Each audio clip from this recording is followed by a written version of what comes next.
Welcome to the Movers and Shakers podcast, where real students are doing real deals in the world of multifamily real estate. I'm Vince Gethings, the owner of the Wheelwell Profits Academy. Listen in as we dive into the journeys of driven individuals who are turning their dreams into reality. These people are just like you, taking action and making things happen. If you enjoy the show, please like, subscribe, and if you're ready to take action, check us out at wheelwellprofits.com to learn more about our incredible community. Let's get started. This is Movers and Shakers, where we interview the upcoming generation of Make It Happen multifamily investors to share their story. Welcome to the Movers and Shakers podcast. My name is Gino Barbaro, co-founder of Jake and Gino, multifamily investor, educator, father, mentor, and I'm joined by my co-host, Joshua Ryan Rusin, the community director of Jake and Gino. Josh, how are you doing this fine morning? Gino, super excited, man. We have next weekend our Buy Right Boot Camp. And even before that, we have our coaches retreat where we get everyone together. We do some team bonding activities and some masterminding. So a lot of big things coming around the corner. How about you, my friend? We're in the middle of the summer, going to the beach, nice hot weather. Everyone complains it's hot. I love hot weather. So it's been an amazing summer for me and just having a great time, bro. Love it, man. Let's get into today's guest. So we have two of the three members of Blue Oak Capital. So Blue Oak Capital is a Houston-based private equity firm focused on the acquisition of cash flow producing multifamily real estate across the U.S. Blue Oak Capital is dedicated to business excellence by creating a culture founded on trust, transparency, integrity, respect, and commitment. Their mission is to strengthen their relationships and partnerships with those around them, help others obtain financial freedom through commercial real estate investing, and improve the lives and communities in which they serve by providing safe, affordable, and accommodating housing. Blue Oak is comprised of Cody Laughlin, John Beatty, and Brian Alfaro. Today on the show, we have Cody and Brian joining us. Welcome to the show, gentlemen. Josh, thanks for introducing us. And I'm going to have to agree with Gino. I'm a born and raised Texan. I love the heat. Nothing like it, right, guys? I want to jump in because your stories are both unique and both emblematic of a lot of the Jake and Gino students. When they join the community, they have this mindset of how multifamily is supposed to work. And when they join, it's like, wow, this really is an entrepreneurial venture. This is not just buying a couple buildings and being by myself and thinking I can do everything by myself. Brian, why don't you start with your story and then we'll jump over to Cody. Absolutely. First of all, thanks for having us on the show again. Really appreciate the opportunity. And we love being a part of this great community. You guys have built something phenomenal here. But my journey in particular has been one I would say is probably pretty common in the real estate industry in particular. I started off in the single family space, and that was in 2018. And I know you've coined my term, this ROE, return on effort, right, Gina?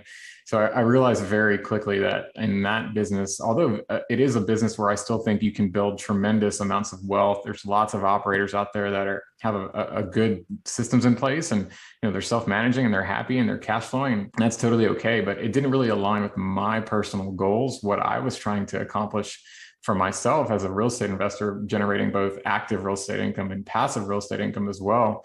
So I had a mindset shift and decided, I really needed to change the way I was thinking. I needed to stop thinking small and worrying about, can I put 20% of my own capital down on these deals and really look for partners and scale a business, not just scale a single family business. So late 2019, early 2020, right around the time COVID hit, which is sort of a blessing in disguise for me personally, from a mindset standpoint, I had time to slow down and think, and really decided to focus on commercial real estate, focus on multifamily real estate investing.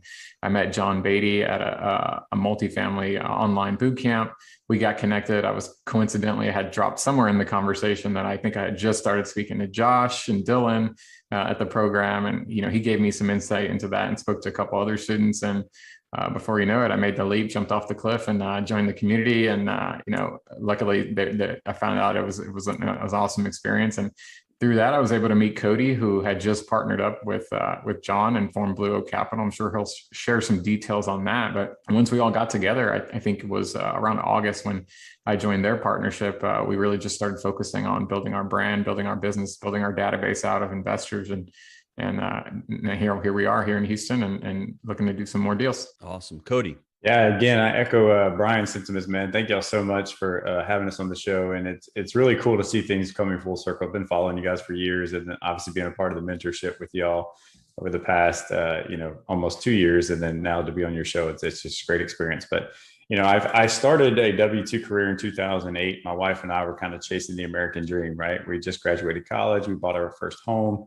after relocating here to Houston, Texas, and we were on the path to that American standard of living, so to speak, right? And so 2010, we decided to sell that first home, but it was in the heart of the Great Recession, and we ended up becoming accidental landlords because we couldn't sell it, right? We had purchased another home, and we still had that one. All we knew is we couldn't afford to pay 2 mortgages, and so we just stuck a tenant in there and said, you know what, we'll figure it out. So that was my introduction into real estate.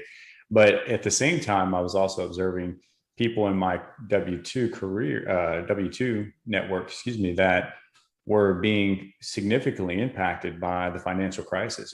People that are working 30, 40 years, getting ready to retire, that could no longer plan for retirement because their retirement assets have been decimated. And so it got me thinking. I was like, man, this doesn't make sense. Like, that's not what we were brought up to believe, as far as security and long-term wealth. And so I started studying and just trying to learn as much as I could about investing and wealth preservation. And of course, ran across the purple Bible that we all know, the Rich Dad, Poor Dad, and kind of the rest is history. So instead of chasing a career in the healthcare corporate ladder, I started pursuing real estate entrepreneurship, and I've been spent the better part of the past decade pursuing real estate. And as Brian alluded to, I made my transition to exclusively focus on multifamily 2019 after just realizing that single family it was a harder model to scale, at least from my investing goals. And so made that transition, met John Beatty, found a great alignment of interest there, formed Blue Oak Capital.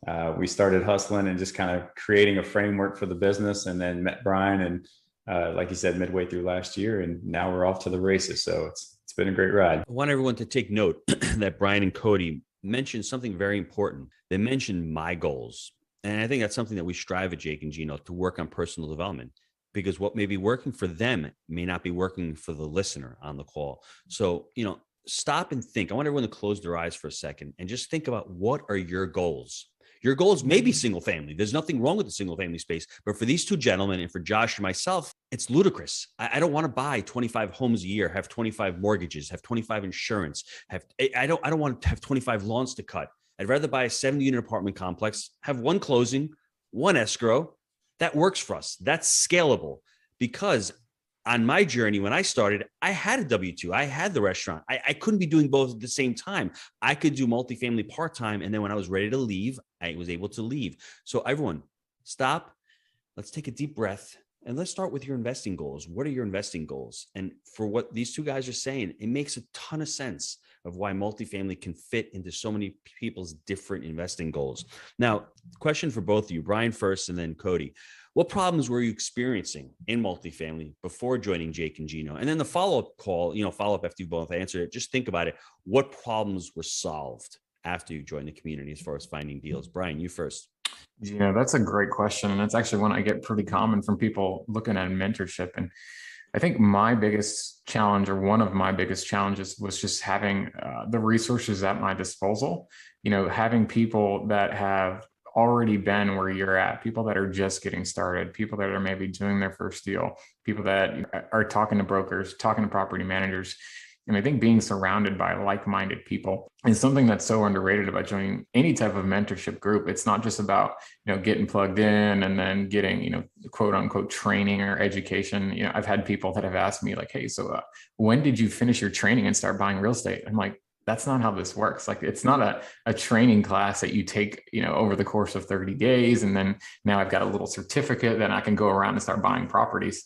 You're always educating, you're always learning. And I'm sure, Jake, Josh, you guys would all agree with that.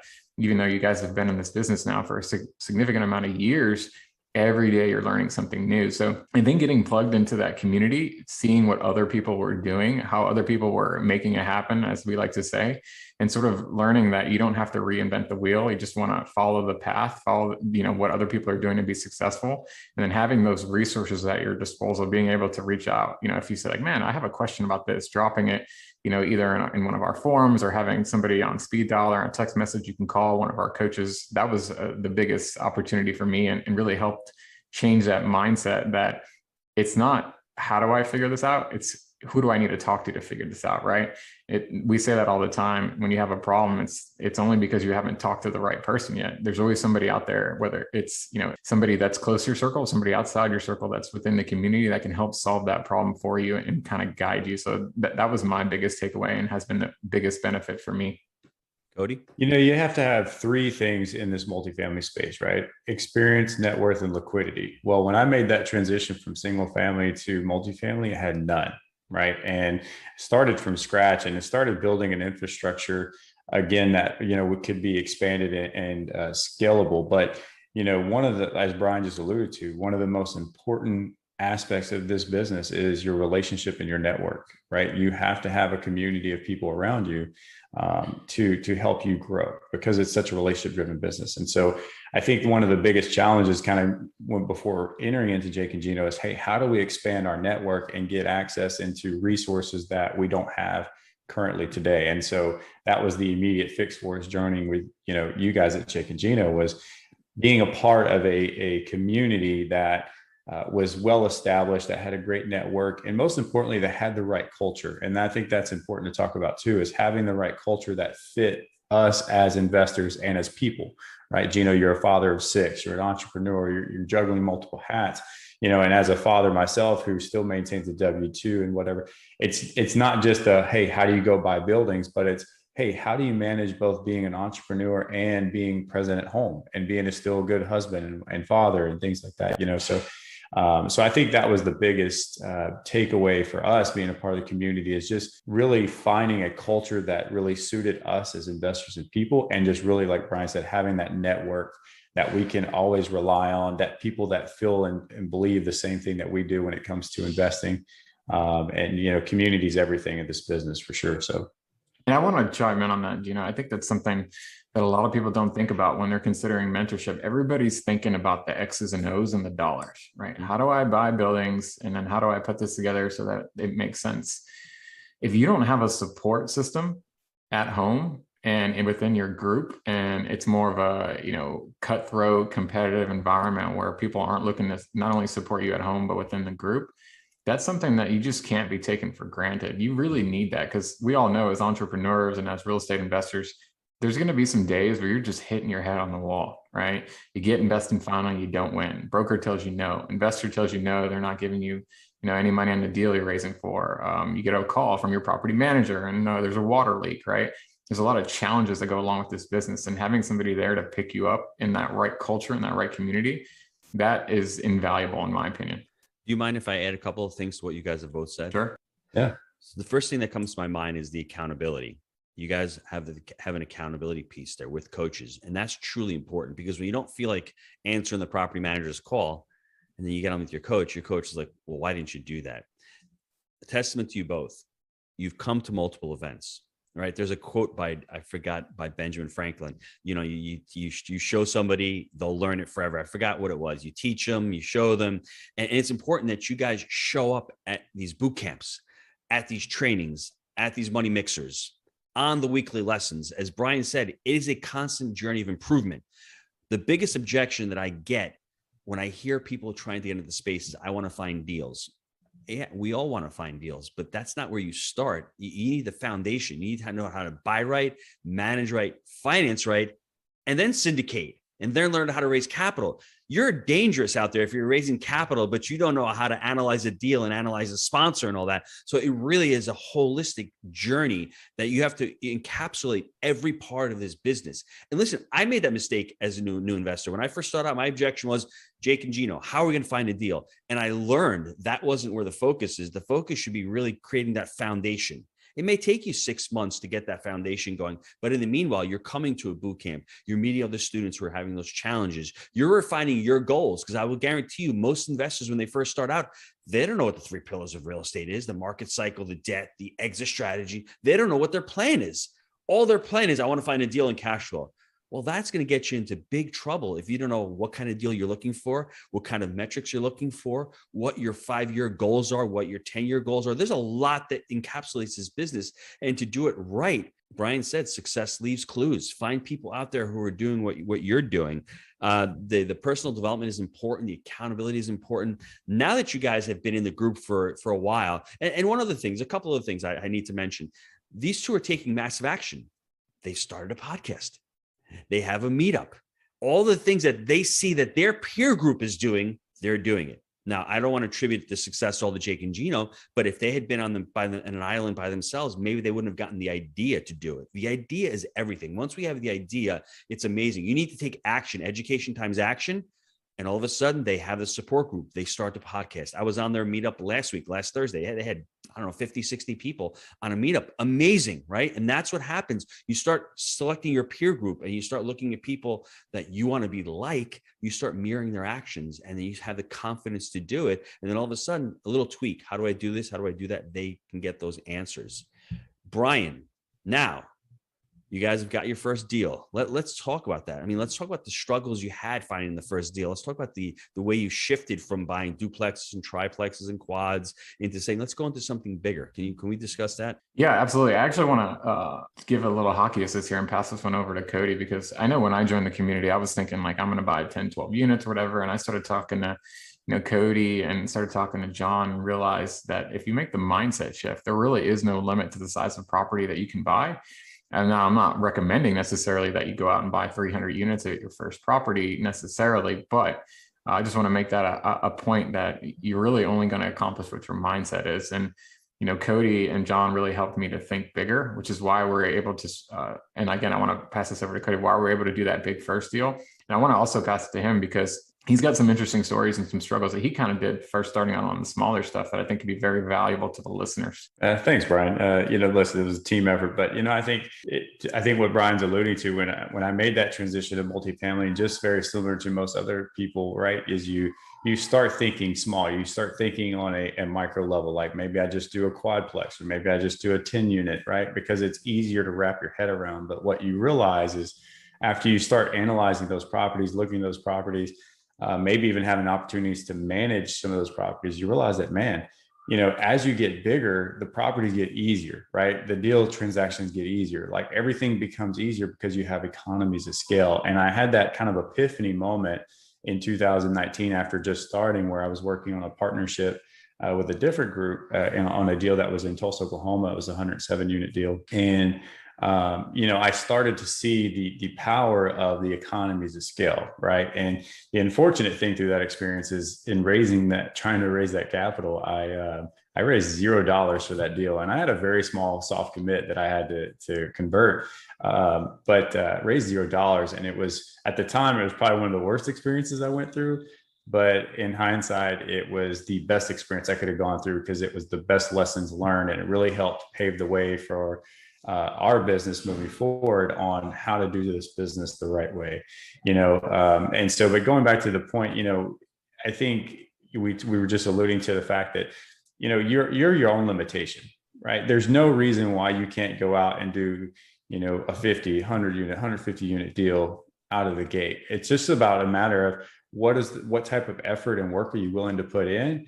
And like you said, just showing up, right? Building relationships and networking with the right people that can afford you those opportunities. And that's exactly what we did, right? We started building a community around us of people that were experienced operators that were very visible and present in our market. And we were in the process of still analyzing and sourcing our own opportunities. But I think the unfortunate timing of us entering in the multifamily spaces, we came into a time where it was very, very competitive already.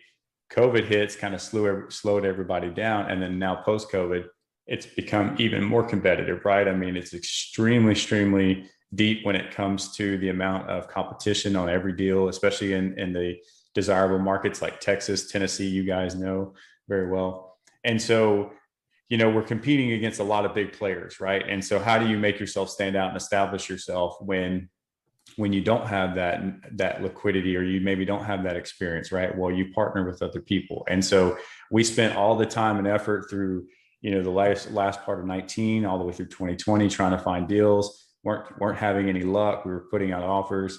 And then 2021 came around and we're like, look, we did a ton of networking last year. We had a huge acceleration in the growth of our database through the networking. That was a big compliment to Brian helping us out there with our brand presence and networking.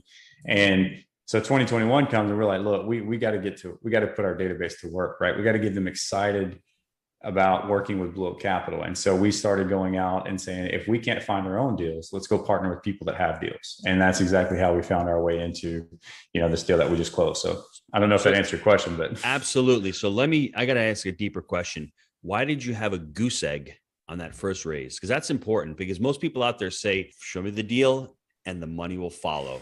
And for maybe Cody and Brian, that's true now. And for Jake and Josh, that's true now.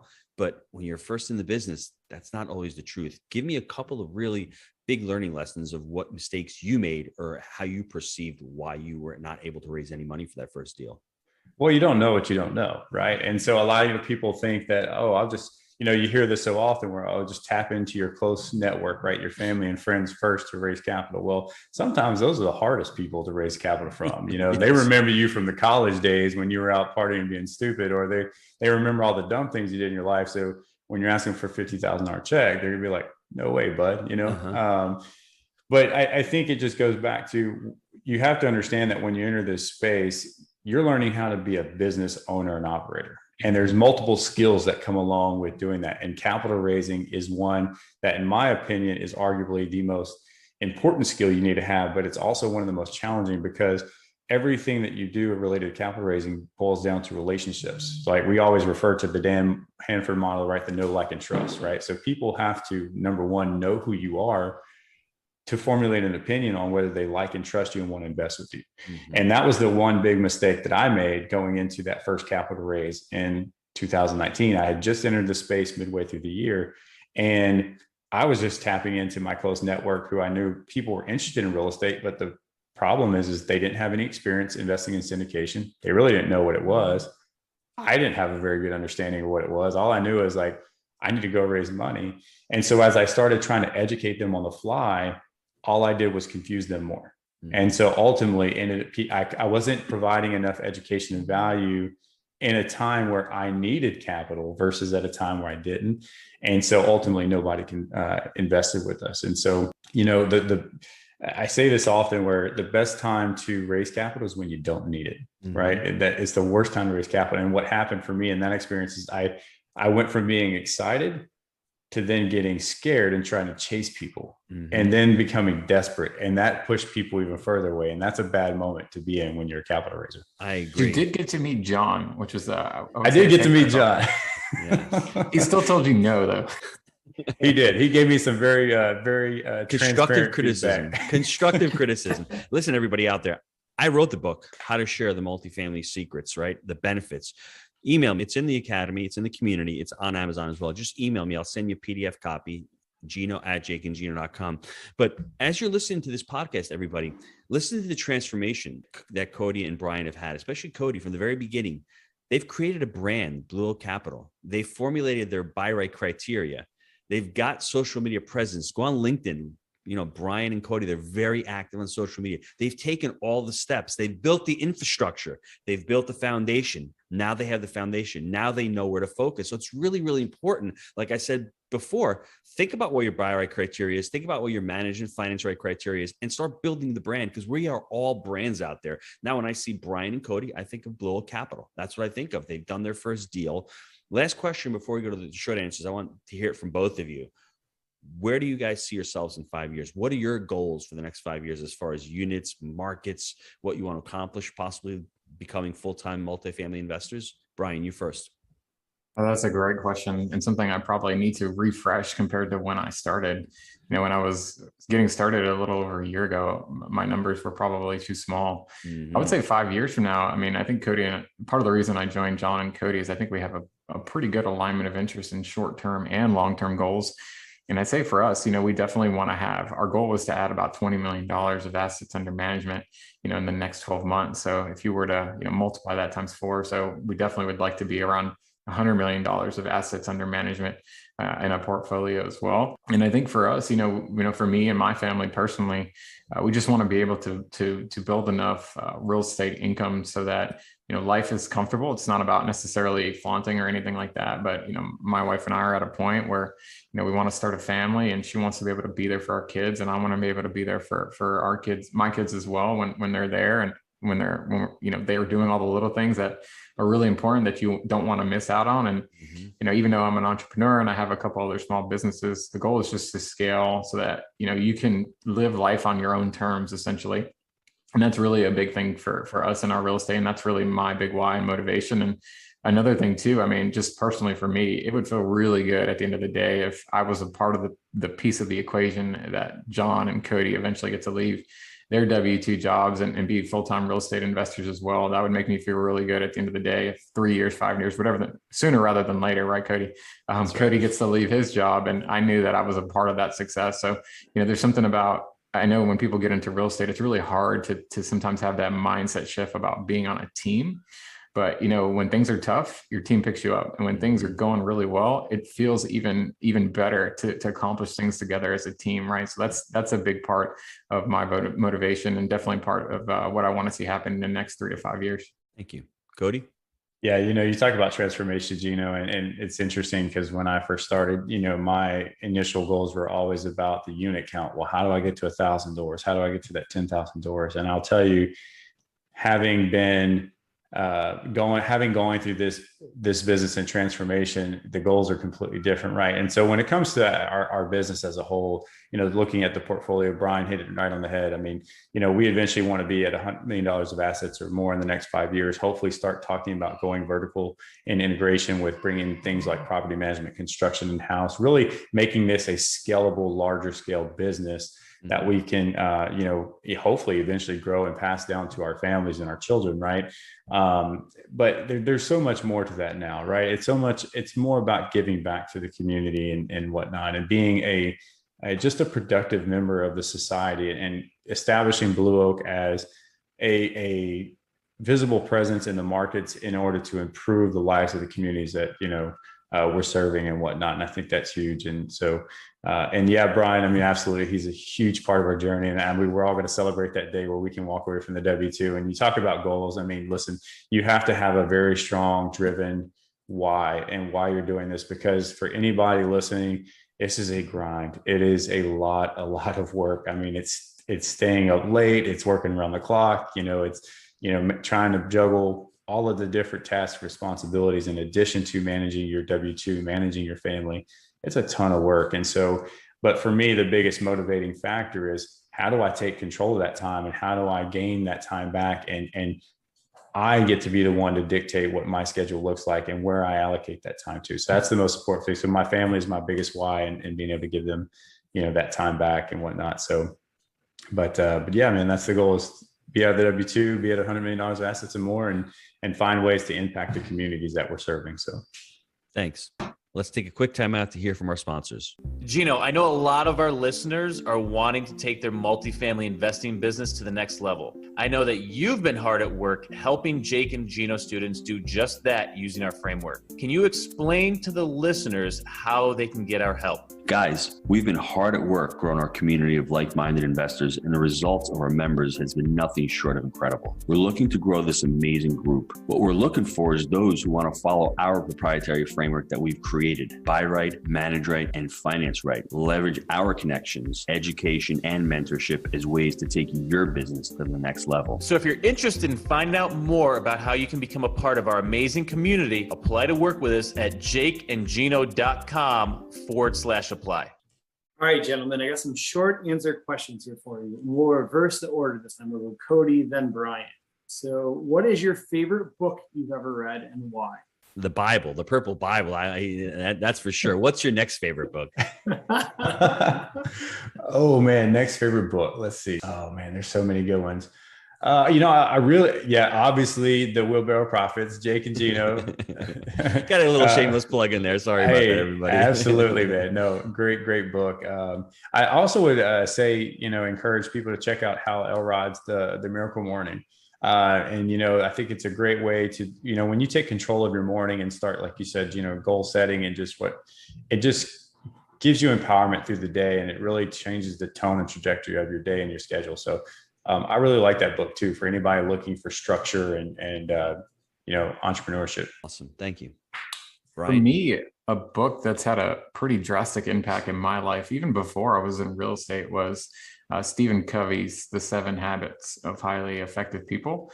That's a book. It's a timeless book, in my opinion, no matter what decade you're in. It was written quite a while ago, before I was born, I believe, or right around the time.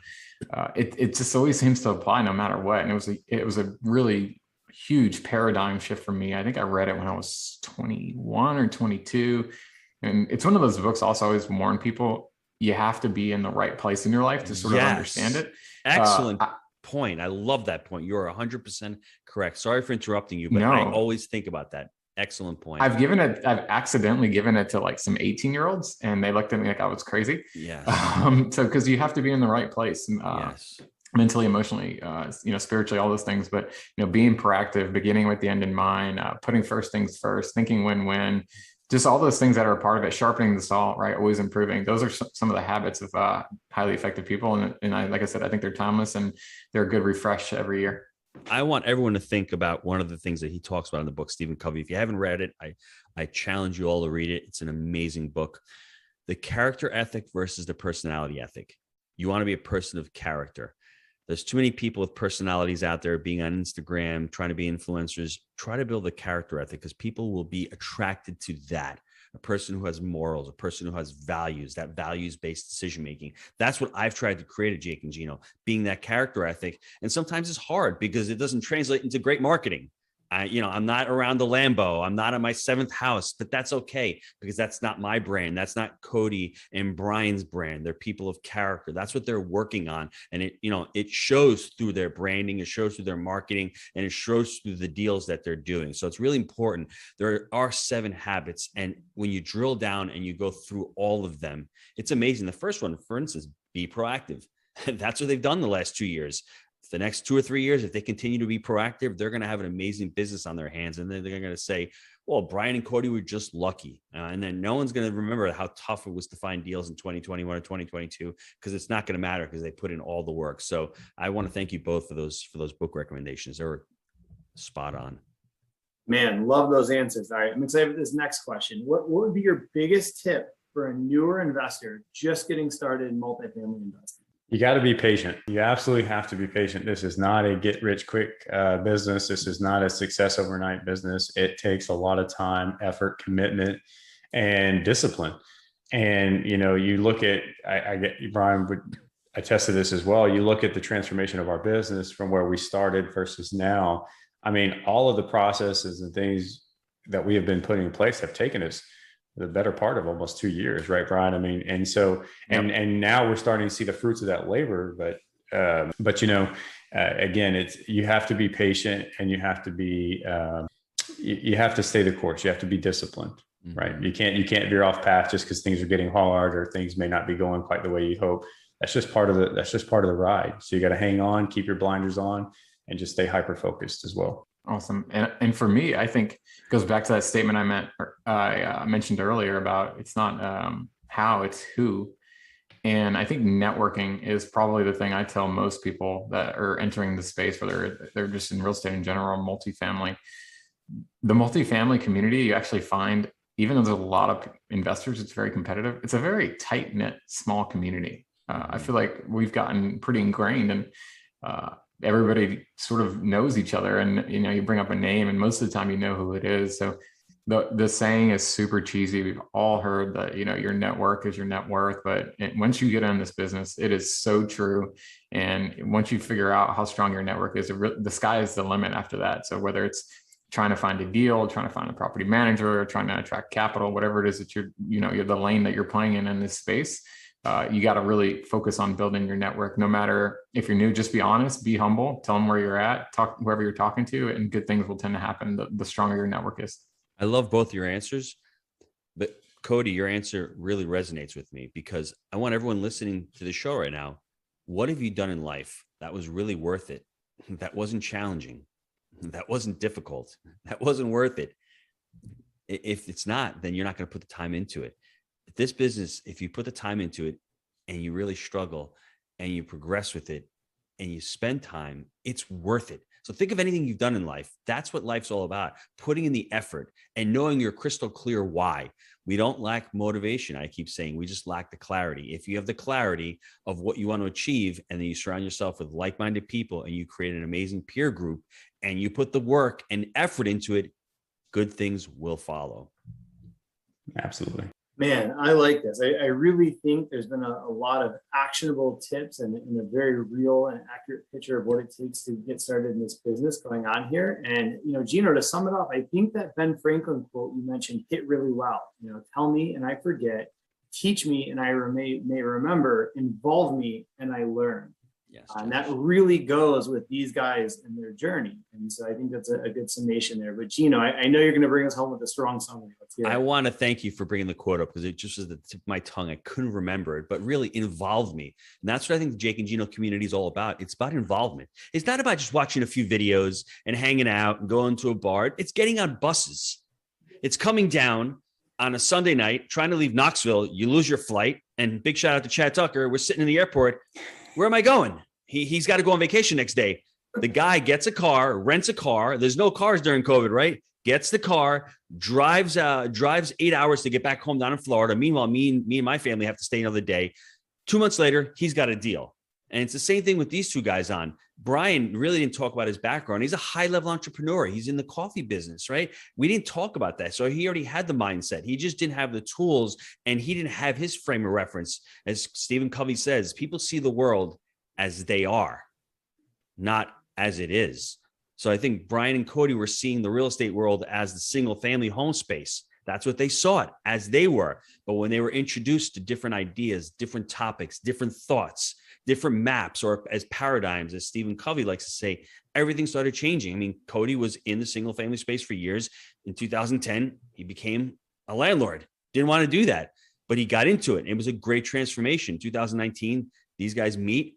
They create this group, Blue Capital. They start putting a lot of work into it. It's not easy. Coming to the events, learning, continuing to learn, creating a meetup, the podcast. Brian is a ninja on LinkedIn, the marketing, all that goes into play, but they're creating the foundation. They've got their first deal and now they're continuing to add on. So it's amazing what Mark Twain says. And I'll say this quote, it's not what you don't know that's going to get you in trouble. It's what you know for sure that just ain't so. And let that sit and resonate for a while. If you think getting into multifamily is hard, it may be, but behaviors are belief driven. And you think if it's not for you, then you won't do it. But I think these two guys' story today highlights what you can do if you surround yourself with amazing people. You put in the work, you put in the effort, and you continue to think about what your why is. Love that. Gentlemen, how can the listeners get a hold of you? Well, like you said, we're very, very active on social media. You can check us both out on LinkedIn. You'll find Brian and I all over the place there. You can check us out. Hashtag Real Estate Cody. Hashtag Real Estate Cody. Yeah. You can check us out at our website, www.blueoakinvest.com. We have a great podcast. Like you said, Gino, we've had great guys like you and, Jake on. And, if you want to learn anything and everything about passive and actively investing in apartment syndication, you can check out the Prosperity Through Multifamily Real Estate Investing podcast.